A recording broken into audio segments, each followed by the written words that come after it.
Կարմիր գորգ, համաշխարհային դեմքեր, հնչեղ ուղերձներ, Կաննում մեծ կինոտոն է։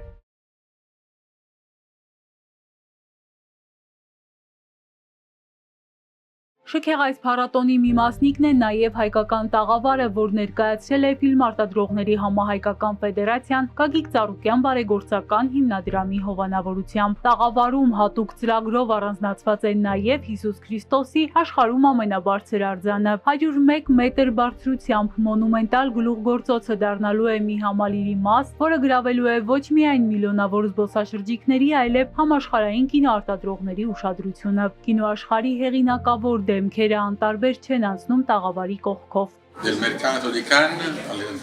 Կաննի կինոշուկայի ֆիլմարտադրողների համահայկական ֆեդերացիայի տաղավարում տեսա Հիսուս Քրիստոսի այս չքնաղ արձանը, կարդացի Գագիկ Ծառուկյան հիմնադրամ։ Այս մարդը մի բարերար է, որն անտարբեր չէ կինոյի, քանդակագործության ու արվեստի նկատմամբ առհասարակ։ Ես հույս ունեմ, որ այս համագործակցության շնորհիվ կինոն կկարողանա աշխարհին պատմել պատմություններ եւ ներկայացնել այս հզոր աշխատանքի արժեքը։ Այս գաղափարը նաեւ իմ սրտից է, որովհետեւ ես էլ եմ քրիստոնյա հավատացյալ։ Ես եւս ուզում եմ գնալ Հայաստան, տեսնել Հիսուս Քրիստոսի այս մոնումենտալ համալիրը, տեսնել նաև այդ արձանը հիմնադրողին։ Շնորհակալ եմ ֆիլմարտադրողների համահայկական ֆեդերացիային, որ ինձ տալիս է հնարավորություն ճանաչելու այդ հզոր մարդուն եւ բարերարին։ Գագիկ Ծառուկյանին հրավիրում եմ Իտալիա, Մոնտեկատինի, Վենետիկ, Հռոմ։ Հավաստիացնում եմ նաև, որ հպարտ կլինեմ ներկայացնել այս հոյակապ աշխատանքը Հռոմի Պապին։ Շնորհակալ եմ այս ահռելի աշխատանքի եւ այն աջակցության համար, որ դուք ցուցաբերում եք կինոարվեստին։